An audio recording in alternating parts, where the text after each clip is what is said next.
आज की कहानी के आगे पीछे कुछ नहीं कहूंगा, सीधे कहानी की शुरुआत करता हूं। बात 23 अक्टूबर 2018 की है। 23 अक्टूबर 2018 बेंगलोर में, जो बेंगलुरु है, यहां पर एक ओरेकल कस्टमर केयर सेंटर का दफ्तर एक बिल्डिंग में 7वीं मंजिल पर रात के करीब 11:15 बज रहे थे। तमाम स्टाफ नाइट शिफ्ट में वहां मौजूद थे। इसी दौरान में एक दफ्तर का प्यून 7th फ्लोर पे बैठे हुए एक एम्प्लॉय के पास जाता है और कहता है कि आपसे मिलने 2 विजिटर आए। 11:15 बजे रात को 2 विजिटर, वो भी थोड़ा सा पकाता है, लेकिन इससे पहले भी कई उसके दोस्त और बाकी लोग मिलने आते रहते थे, तो उसे लगा कोई दोस्त होंगे। वो नीचे आता है मीटिंग रूम में, जहां पे वेट कर रहे थे गेस्ट। 2 लोग लंबे चौड़े अच्छे कदकाठी के वहां बैठे हुए थे। अब ये शख्स उसके पास जाता है, दोनों मेहमानों की नजरें मिलती हैं उससे। वो उन्हें पहचान नहीं पाता, आंखों में सवालिया निशान कि आप लोग कौन हैं। और तभी उनमें से एक शख्स अपना हाथ आगे बढ़ाता है और इस ओरेकल के एम्प्लॉय की तरफ हाथ बढ़ाते हुए सिर्फ 2 शब्द कहता है, हेलो मिस्टर तरुण। हाथ आगे बढ़ा हुआ है, जुबान से नाम तरुण। सुनते ही ये नाम सामने वाले शख्स के चेहरे पर हवाइयां होने लगती हैं, क्योंकि ये नाम उसने 15 साल बाद सुना था। 15 साल तक ये नाम उसने किसी की जुबान से नहीं सुना। 15 साल तक किसी ने उसे तरुण कहकर पुकारा ही नहीं। इन 15 सालों में उसकी पहचान, उसका नाम एक ही था, और वो था परवीन भटेले।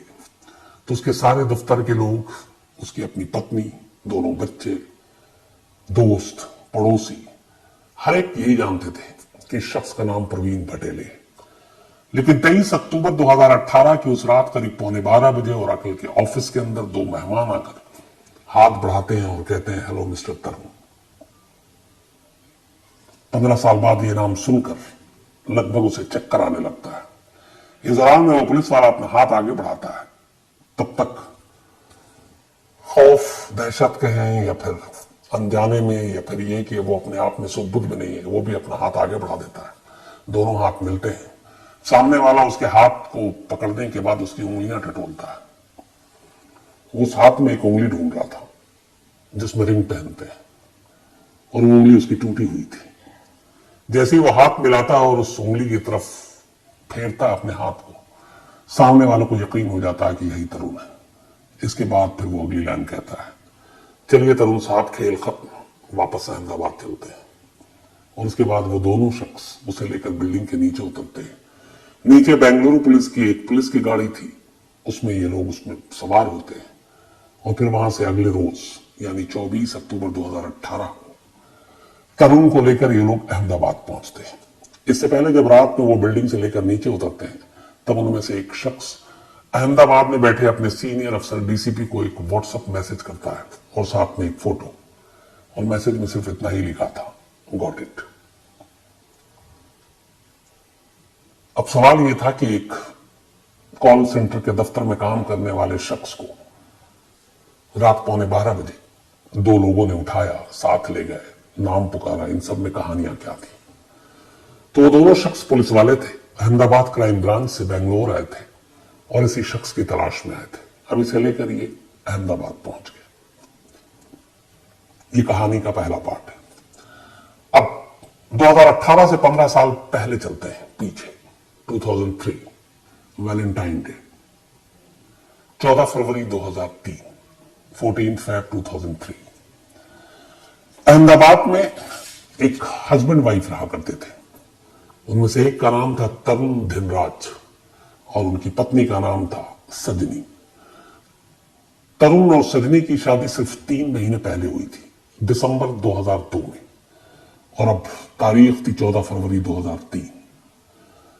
सजनी अहमदाबाद के एक बैंक में एग्जीक्यूटिव अफसर थी और तरुण धिनराज अहमदाबाद के एक स्कूल में पीटी का टीचर था और वॉलीबॉल का कोच भी। दोनों की शादी घर वालों की मर्जी से हुई थी, अरेंज मैरिज थी। ये दोनों केरला के बेसिकली रहने वाले थे, केरलाइट थे, लेकिन फिर सजनी का परिवार अहमदाबाद आ गया नौकरी की तलाश में। तरुण का परिवार भी पहले केरल में था, फिर मध्य प्रदेश में रहा, उसके फादर मध्य प्रदेश में पीटी के टीचर थे।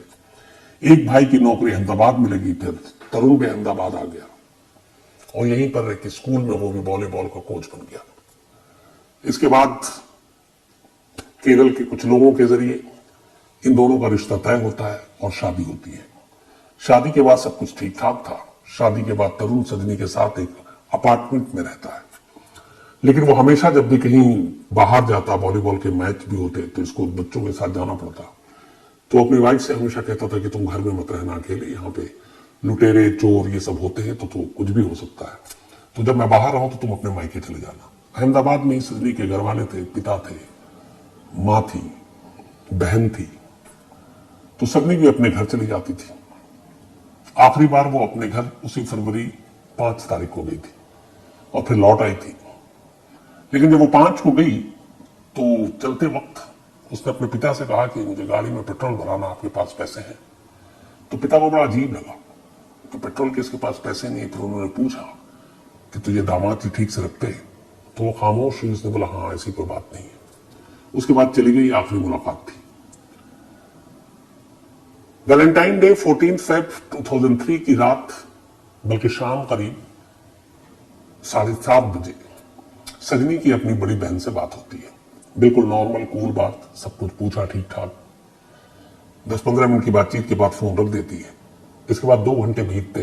2 घंटे के बाद अचानक तरुण का फोन आता है सजनी के घर पे और कहता है कि आप लोग फौरन हॉस्पिटल आइए, मामला सीरियस है, सजनी की हालत बहुत सीरियस है। ये सुनकर घर वाले बदहवास वहां से भागते आते हैं। तब तक पता चलता है कि सजनी की मौत हो गई।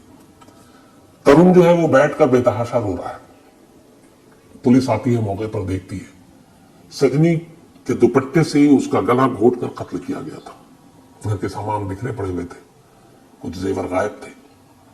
पुलिस को लगा लूटपाट का मामला है। तरुण ने भी यही कहा कि हमें हमेशा, मैं कहता था सजनी को एहतियात बरतो, और क्योंकि यहाँ पे घरों के अंदर से अलमारी होती है, तो शायद किसी लुटेरे ने सजनी को मार डाला। अब तरुण की हालत खराब, लगातार रो रहा। 3 महीने शादी को हुए थे। घर वालों को भी उससे पूरी हमदर्दी, अफसोस।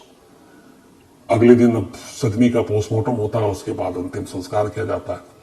पर तरुण की ऐसी हालत नहीं थी कि वो अंतिम संस्कार कर सके। फिर बड़े भाई जो है उसके, वो मुखाग्नि देते हैं और इस दौरान में तरुण की हालत सदमे में बहुत बिगड़ जाती है और उसको हॉस्पिटल में एडमिट कर दिया जाता है।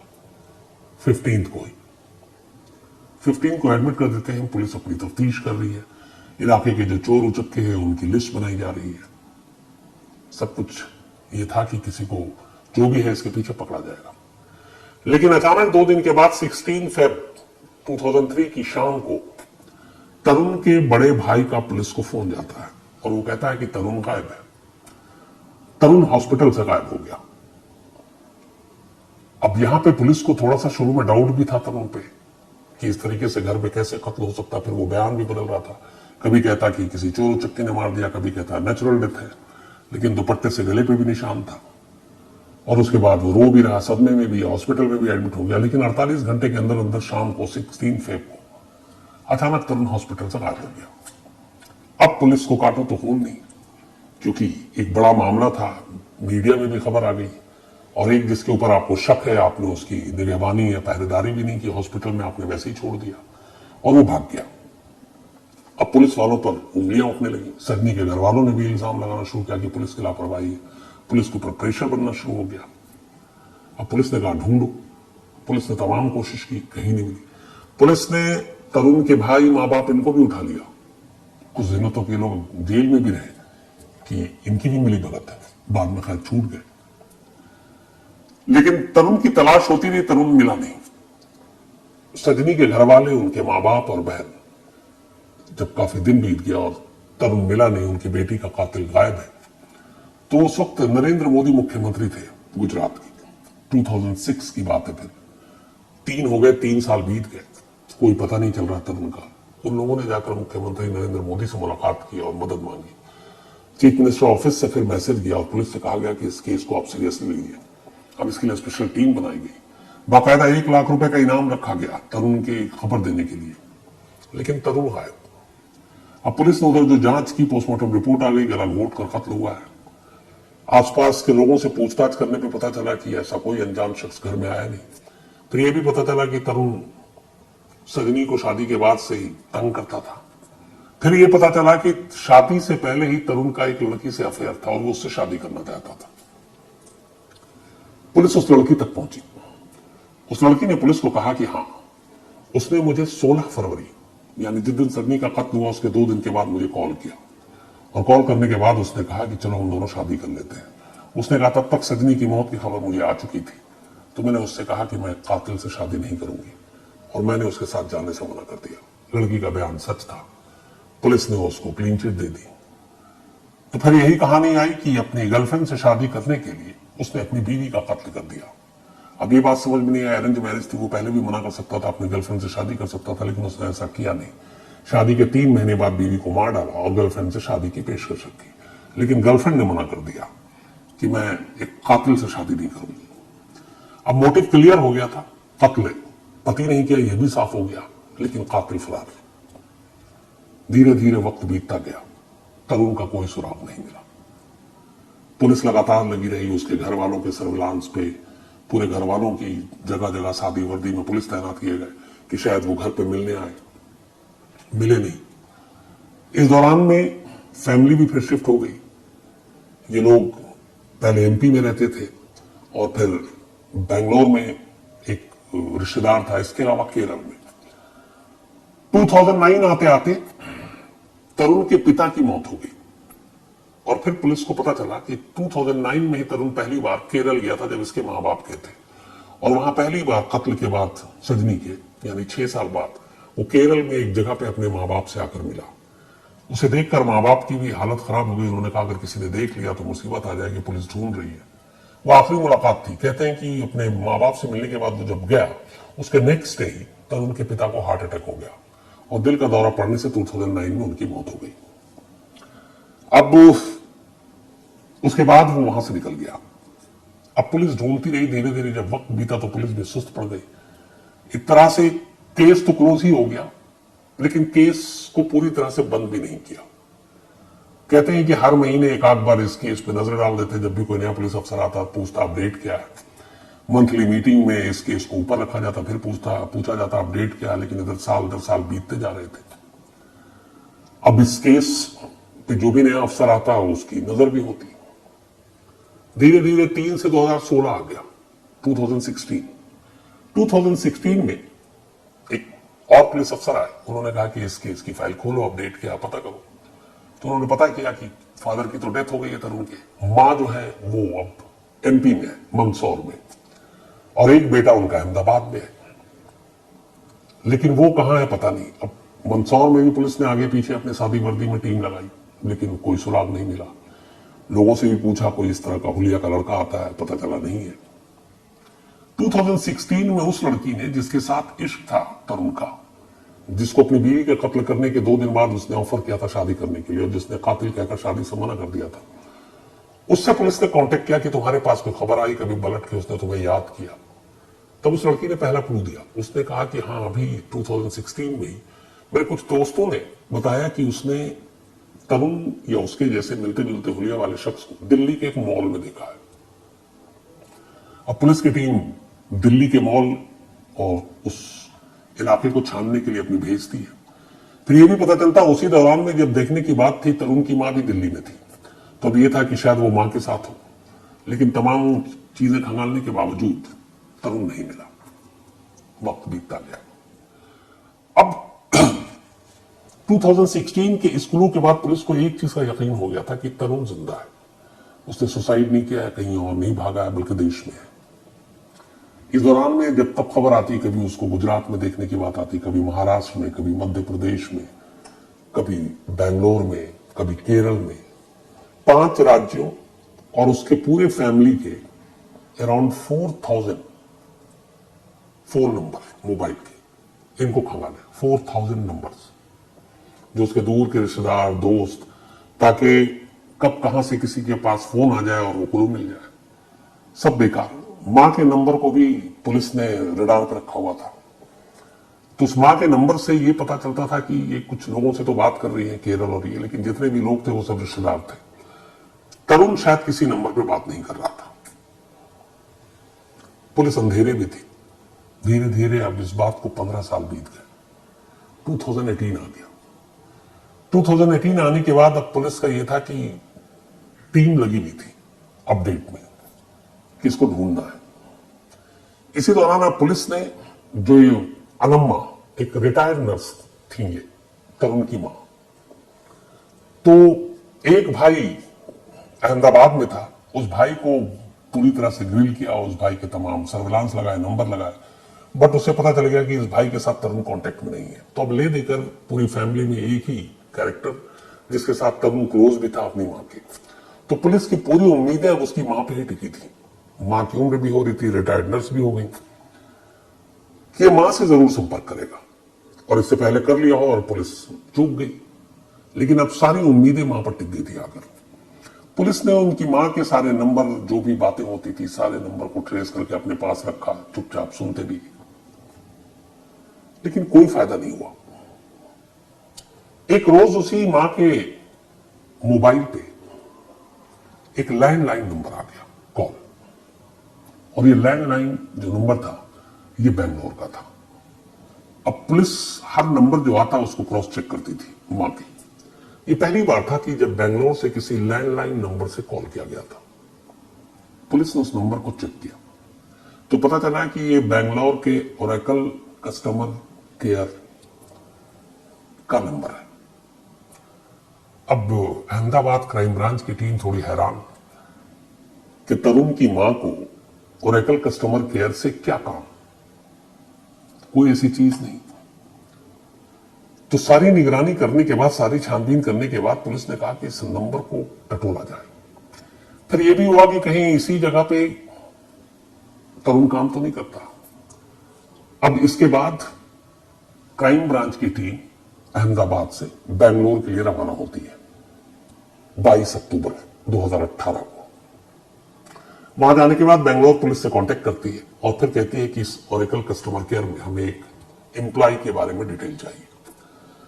बेंगलोर पुलिस भी इस ऑफिस के एचआर डिपार्टमेंट को कांटेक्ट करती है और कहती है कि हमें आपके यहां जितने भी लोग काम करते हैं उन सबकी लिस्ट चाहिए, आपके एम्प्लॉय की।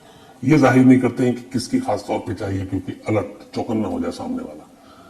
बस उनका यह था कि सारे एम्प्लॉय की लिस्ट चाहिए, हमारा रूटीन प्रोसीजर है लॉ एंड ऑर्डर मेंटेन करने के लिए। ओरेकल कस्टमर केयर सेंटर के एचआर की तरफ से लिस्ट आ जाती है मुलाजिमों की, एम्प्लॉय की। उस पूरे लिस्ट में कहीं पे भी तरुण भाटेवाल नाम का कोई एम्प्लॉय नहीं था। बट उस लिस्ट में एक नाम देखकर पुलिस जो अहमदाबाद से आए थे उसके थोड़े कान खड़े हो जाते हैं, और वो नाम था प्रवीण भटेले। अब पुलिस को लगा कि यह नाम कहीं उसने सुना है। फिर याद किया पुलिस ने तो पता चला कि जो उसकी मां है तरुण की, वो जो कॉल करती थी, एक कॉल वो प्रवीण भटूले को भी करती थी और वो उसकी वाइफ निशा को भी करती थी, और निशा का भी नंबर उसकी मां के पास था और मां के पास भी निशा का नंबर था। दोनों अक्सर बातें करते थे। तो पुलिस ने अब प्रवीण भटेले और निशा इनकी कुंडली खंगालनी शुरू की। तो पता चला कि ये लोग सोशल मीडिया पे कभी है ही नहीं, ना कभी इन्होंने अपनी तस्वीर डाली है। ये बड़ा अजीब लगा कि आज के दौर में ऐसा कैसे। फिर ये पता चला प्रवीण भटेले और निशा के 2 बच्चे भी हैं। अब उस लिस्ट में प्रवीण भटेले का तो नाम है लेकिन तरुण का नाम नहीं है, और प्रवीण भटेले के मोबाइल से उसकी मां की बातचीत ये पुलिस को मालूम है कि होती है, और वो निशा एक नाम की जो उसकी बीवी है। तब पुलिस को लगा कि कहीं प्रवीण भटेले ही तो तरुण नहीं है, क्योंकि कनेक्शन एक है कि वो तरुण की मां से क्यों बात कर रहा है। तो पुलिस ने जीरो इन किया प्रवीण भटेले पर। अब लेकिन यह कि प्रवीण भटेले को और कैसे पुख्ता किया जाए कि यह वही तरुण है जो भागा हुआ 15 साल से। तो फिर अहमदाबाद पुलिस को पूरा उसकी केस हिस्ट्री सब कुछ मालूम थी। जब ये कोच था वॉलीबॉल का, एक मैच के दौरान इसकी एक रिंग वाली उंगली टूट गई थी, तो वो थोड़ी मुड़ी हुई भी थी और बाकी 5 आम जो उंगलियां होती हैं इंसानों की वैसी नहीं थी। तो ये दोनों अफसरों को भी पता था जो बेंगलोर पहुंचे थे। तो उन्होंने कहा कि ठीक है, अगर एक बार हम उससे हाथ मिलाएं तो उंगलियों को हम पहचान लेंगे। इसी के बाद लिस्ट आने के नेक्स्ट डे बेंगलोर पुलिस के साथ लेकर ये उस ओरेकल के ऑफिस में पहुंचते हैं 7th फ्लोर पे, जहां पर प्रवीण भटेले बैठा करता था। और फिर वहां पे मैसेज दिया जाता है, फिर वो प्यून जो है वो बुला कर लाता है कि 2 गेस्ट हैं, और वो जब सामने आता है तब उसमें से एक पुलिस अफसर कहता है, हेलो मिस्टर तरुण, जिसको सुनकर उसकी हवा खराब हो जाती है, क्योंकि इस पूरे दफ्तर में उसे लोग प्रवीण भटेले के नाम से पिछले 10 सालों से जानते थे, क्योंकि वो 10 साल से इस दफ्तर में काम कर रहा था। इसके बाद जब वो हाथ मिलाता है तो उंगलियों को टटोलता और पता चल जाता कि उंगली टूटी हुई है, मतलब दोनों तरफ से पुख्ता हो गया था कि ये शख्स प्रवीण भटेले नहीं बल्कि तरुण धिनराज है। और इसी के बाद उससे कहा जाता है कि अब खेल खत्म और चलो वापस। तो एक लैंडलाइन नंबर की वजह से भेद खुला। दूसरा, इसी दौरान में फिर पुलिस को पता चला कि आखिर ये मां बेटे बात करते थे, ये लैंडलाइन नंबर अगर ना होता तो क्या होता। तो पता चला कि उस दिन उसने कोशिश की, उसके मोबाइल से बात नहीं हो पा रही थी, और मां से बात जरूरी करनी थी, मां अकेली थी, उसे चिंता भी हो रही थी। तो ये थोड़ी सी लापरवाही बरत गया और उसने ऑफिस में बैठे बैठे अपने ऑफिस के लैंडलाइन नंबर से मां के नंबर पे कॉल कर दिया, और ये पुलिस के रिकॉर्ड में आ गया। अगर वो लैंडलाइन नंबर से कॉल ना करता तो शायद तरुण का राज 15 साल और न मालूम कितने सालों तक राज ही बना रहता। फिर पुलिस के सामने जानकारी आई कि उसकी मां ने एक और सिम ले रखा था, और वो सिम उनके एक रिलेटिव के नाम पर था। उस रिलेटिव को, दूर के रिलेटिव थे, पुलिस ने अपने फोकस में लिया नहीं, और उस सिम का इस्तेमाल उसकी मां सिर्फ और सिर्फ तरुण से बात करने के लिए करती थी, और तरुण भी उसी सिम पे ज्यादातर कॉल किया करता था। तो इस तरीके से पुलिस के रिकॉर्ड में ये सिम नंबर ही नहीं था, तो कभी जांच के घेरे में आया ही नहीं, और इसीलिए तरुण का राज राज रहा। अब पुलिस उसे लेकर वापस अहमदाबाद आती है, सब कुछ हो गया। अब फिर पुलिस उससे कहानी सुनती है। वो सजनी के कत्ल का इल्जाम अपने सर लेता है, बोलता हाँ मैंने कत्ल किया क्योंकि मुझे अपनी गर्लफ्रेंड से शादी करनी थी, लेकिन उसने मना कर दिया क्योंकि मैं कातिल हो चुका था। बोला कत्ल करने के बाद मैं 6 तारीख को ही दिल्ली आया था। दिल्ली में कुछ दिन रहा, और दिल्ली में बाकायदा अगले 1 हफ्ते में ही कत्ल करने के 14 फेब को उसने कत्ल किया, वैलेंटाइन डे, और 20 फरवरी तक वो दिल्ली के कॉल सेंटर में नौकरी कर रहा था, अगले 4-5 दिनों में। बोला फिर यहां से पुणे गए। पुणे में उसको एक निशा नाम की लड़की से मुलाकात हुई। उसने अपने आप को बताया कि मैं यतीम हूं, मेरा दुनिया में कोई नहीं है। धीरे धीरे दोनों में दोस्ती हो गई। इसने पुणे में एक जगह नौकरी की थी, और फिर उन दोनों ने पुणे में ही शादी कर ली। फिर इसके बाद ये लोग 2009 और 10 में बैंगलोर पहुंचे, और उसने बैंगलोर में इस ओरेकल कंपनी में जॉब शुरू कर दिया। दोनों के 2 बच्चे भी हुए, और उसकी पत्नी को भी यही मालूम है कि इसका नाम प्रवीण भटेले है। उसकी पत्नी को उसका असली नाम, उसके पुराने कारनामे कुछ नहीं मालूम था। तो जिस गर्लफ्रेंड के लिए उसने कत्ल किया उससे तो शादी की नहीं, एक दूसरी लड़की से शादी की, फिर 2 बच्चे हुए और बैंगलोर में रहने लगा। लेकिन एक सवाल अब भी अपनी जगह कायम था कि आखिर तरुण धिनराज प्रवीण भटेले कैसे बन गया, ये नाम उसका किसने चुराया। पुलिस ने इसके ऊपर भी तफ्तीश की। पता चला स्कूल और कॉलेज में इसका एक दोस्त हुआ करता था मध्य प्रदेश में, और उस दोस्त का नाम था प्रवीण भटेले। ये दोनों साथ थे, कॉलेज में भी साथ पढ़ाई की। जब इसने कत्ल किया, उसके कत्ल करने के बाद इधर उधर ये भटकता रहा था। फिर एक दौर ऐसा आया जब ये पहुंचा भोपाल।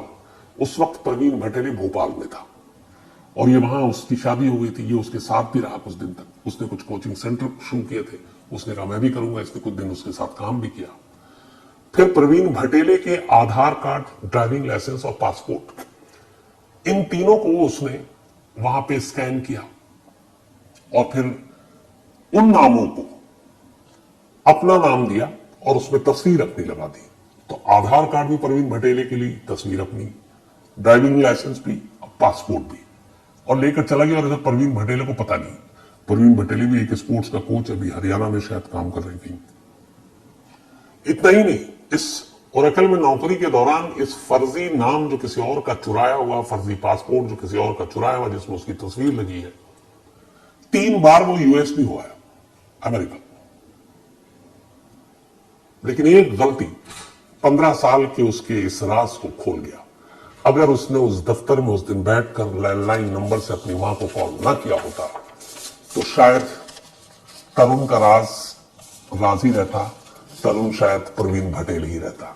लेकिन कहते हैं कि कहीं ना कहीं एक जरा सी चूक आपको कब पकड़वा दे और आपका भेद कब खुल जाए नहीं कह सकते। वही चीज हुई। लेकिन इसमें कमाल अहमदाबाद पुलिस भी थी, खासतौर पर क्राइम ब्रांच की टीम, जिसने 15 साल के इसमें सुस्त रफ्तारी भी आई, सब कुछ आया, लेकिन तरुण की तलाश बंद नहीं की। तरुण अब जेल में है, साबरमती जेल में, और जो कुछ उसने किया है उसके लिए उसे सजा भी वैसे ही मिलेगी। तो ये थी कहानी एक ऐसे शख्स की जो 15 साल तक पुलिस को बेवकूफ बनाता रहा, एक नए नाम से नए शहर में रहा, नौकरी की, शादी की, 2 बच्चे पैदा किए, लेकिन एक गलती ने सारा राज खोल दिया। अब कहानी खत्म करूं उससे पहले अपना वही सिलसिला, आज जतिन शर्मा जी का जन्मदिन है, तो हैप्पी बर्थडे जतिन जी। और दिया शर्मा इन्होंने भेजा है, इनके हस्बैंड है।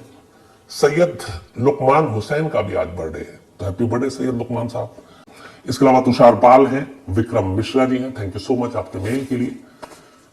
तो आप तमाम लोगों का शुक्रिया, और जिन कहानियों की फरमाइश है वो भी जल्द सुनाऊंगा, लेकिन आज कहानी में इतना ही। अब आपसे मुलाकात होगी कल रात 9 बजे किसी नई कहानी के साथ। तब तक अपना ख्याल रखिए। Thank you very much.